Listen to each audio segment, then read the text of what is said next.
Grandfather complained that my father was slow with the dishes. He slapped him twice, right in front of all the relatives. "Are you trying to starve the whole family by being this slow?" My father stood there, clutching his face, like a child who had done something wrong. The whole room was full of relatives. They just kept eating the food my father had cooked, yet not a single person said a word to defend him. I looked at the crowd in front of me and suddenly felt sick to my stomach. I stood up abruptly and grabbed the iron shovel by the door. I smashed the entire table of delicacies to pieces. My father is alive in son-in-law. He has lived under grandfather's roof for 30 years, always bowing his head. It was grandmother's birthday banquet. He had been up since 4 in the morning preparing the food. He had been busy for 8 straight hours. Just as my father brought the last dish to the table, grandfather slapped him twice without a second thought. "Are you trying to starve the whole family by being this slow?" The entire living room went deathly silent. My mother, Shumai, was the first to snap back to reality. She hurried over to grandfather.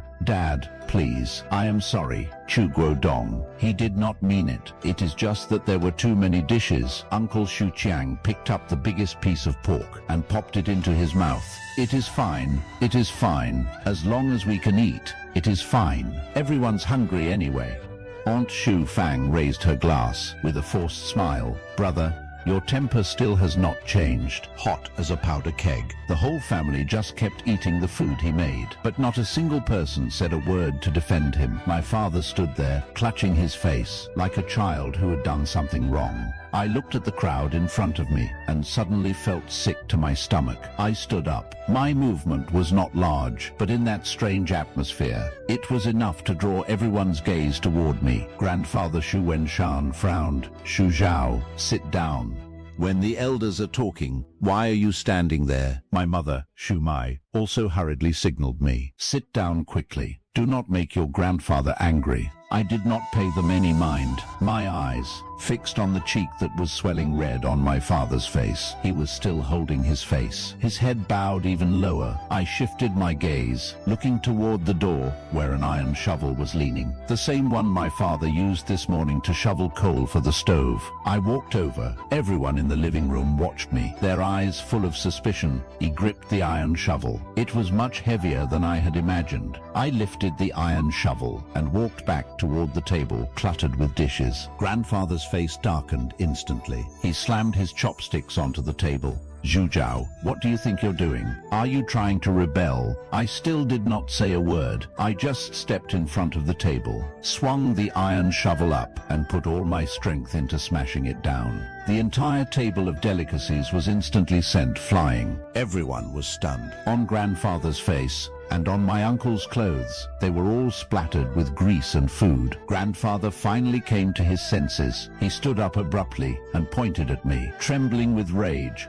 "You ungrateful brat." He was furious, but I did not even bother to care. I stepped in front of my father. He was no longer covering his face. He just stared at me blankly. He looked at me.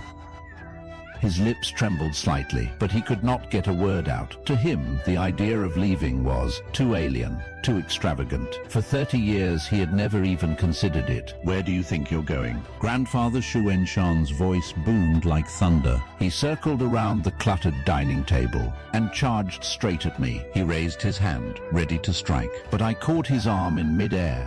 Grandfather froze. He never expected it. The granddaughter, who had always been so obedient in his presence, would actually dare to resist. When I let go, his face was beet red with rage. I did not let go. I just stared at him coldly. "You slapped my father twice." "I smashed 2 of your dishes. It was fair." My voice was not loud, but it felt like an icicle, piercing the ears of everyone present. "Fair." I hit him to teach him some manners. "Who do you think you are to talk to me about fairness?" Grandfather roared. His other hand swung toward me. I laughed. "Manners, you say? From this day forward, I decide the manners of this house." I shoved his arm away hard enough that he stumbled back 2 steps. Uncle Shu Chiang rushed to steady him. Xu Zhao. Is that any way to speak to your grandfather? Apologize now. Aunt Shu Fang also shrieked for an apology. Look at what you have done to your aunt's new outfit. The girl is absolutely insane, a bastard child with no upbringing. My mother, Shu Mai, finally burst into tears. She ran over and grabbed my arm tightly, tears and snot streaming down her face. Zhao, please, apologize to your grandfather. Hurry up. Are you trying to be the death of me? I looked at my mother. My eyes were icy.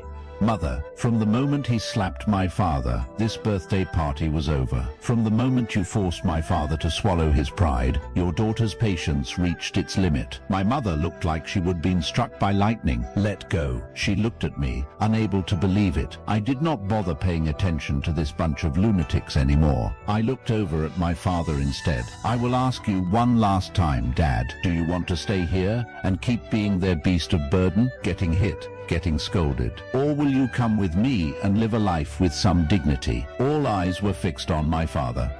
He was still trembling. The swollen red handprint on his face was sickening to look at. He looked at me, then at my mother, then at grandfather. His eyes were full of inner turmoil and fear. Grandfather saw that my father was wavering. He immediately barked, "Chu Guodong, I'm warning you, if you dare to step out of this door, do not even think about coming back. The Shu family has no place for a son-in-law like you." Uncle also chimed in mockingly, "Do not be foolish. Brother-in-law, where will you go if you leave? Out on the street, drinking wind for a living." My mother cried even harder than Guodong. "Do not listen to that girl. Can't we all just live together in peace? Apologize to your grandfather now, and let us call it a day. Call it a day." I cut in, my voice rising sharply. Can we just overlook the wound on his face? Can we just overlook 30 years of his humiliation? I stepped in front of my father, taking his calloused hands in mine. They were covered in burn marks and knife scars. "Dad, these hands of yours were meant for cooking, not for taking slaps." My father's entire body began to tremble violently. He lifted his head, and for the first time, his dull eyes welled up with tears. He looked at me, then gave a firm, resolute nod. Grandfather Shu Wenshan's face turned paper white in an instant. "Fine then."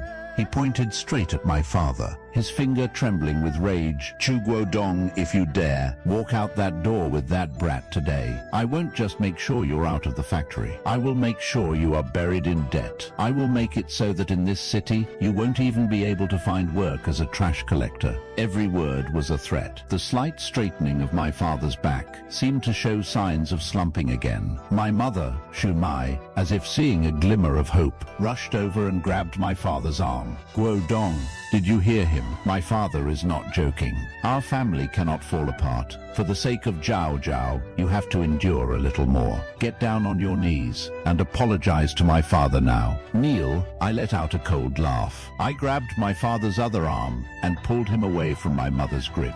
"Mother, has not Dad worked like a beast for your family for 30 years already? Do you still want him to kneel? Do you think you deserve it?" My words pierced through my mother's heart like a knife. She staggered back a step, her face streaming with tears. "How could you say that to your mother? I do not have a mother like you." I pulled my father, and we headed straight for the door. "Stop right there." Uncle Shu Chang lunged forward, blocking our path. He was a bloated man, like a wall of fat. "Trying to leave, not until you have made things clear. Xu Zhao, you have ruined the birthday banquet today, and you even struck your elders. This won't be overlooked so easily." Aunt Shu Fang chimed in shrilly. "We can't just let them walk away like that. He has ruined my clothes." She pointed at her dress, stained with soup. That designer dress of hers. Her face was full of spite. The whole living room suddenly turned into a circus stage. Relatives whispered in each other's ears, pointing fingers at us. Not a single soul stepped up to speak a word of justice. They were all watching my family like a joke.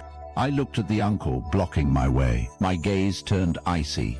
"Move." I did not budge. "You are going to kneel and apologize to your grandfather today." He relied on his size and strength, his face full of arrogance. I did not waste any more breath. I lifted my leg, and with all the force I could muster, kicked him hard in the knee.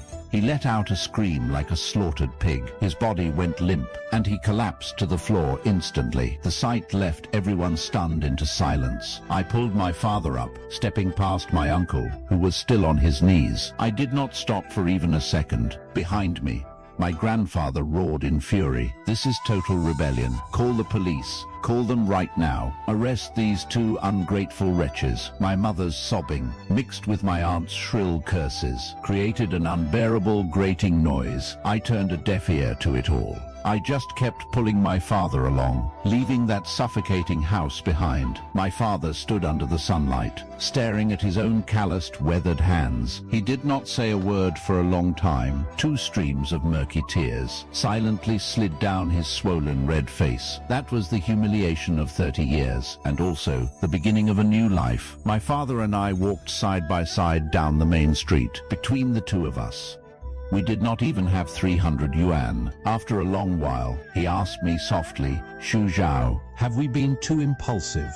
Dad, listen to me carefully. We were not kicked out today. We were the ones who left them behind." My father froze for a moment. Then he gave a bitter laugh. "But your grandfather said he would tell your uncle to come to the factory. He was still afraid." I stopped walking. I looked at him sternly. "Dad, what is there to be afraid of?" He looked at me, his eyes darting away. Finally, he nodded. "Being afraid is the right thing to do. You have already survived 30 years of it. Nothing could be more terrifying than those days. From today on, your skills will only serve us, and your back will only straighten for your own sake." My father's eyes turned red again. He nodded firmly. By the roadside, we found the cheapest room for rent. It was tiny, with just 1 bed. The air was thick with the smell of mold. The landlady looked at us with utter contempt. I did not pay her any mind. I went to the pharmacy first. I bought some anti-inflammatory ointment for Dad, along with some adhesive bandages. Back at the room, I told him to sit on the edge of the bed. I opened the tube of ointment. Using a cotton swab, I gently applied it to his swollen cheek.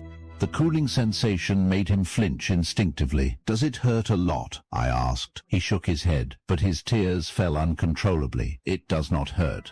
My eyes are just stinging a bit." That clumsy excuse made my own nose sting. After I finished applying the medicine, I looked at his face, etched with the weariness of the world. "Dad, are you hungry?" He shook his head, but his stomach let out a loud growl at the worst possible moment. He gave an embarrassed smile. I took out my phone. I ordered 2 simple portions of egg-fried rice. While we waited for the delivery, my phone started ringing incessantly. It was my mother calling over and over. I did not answer a single call. I hung up on all of them. Not long after, a flood of text messages poured in.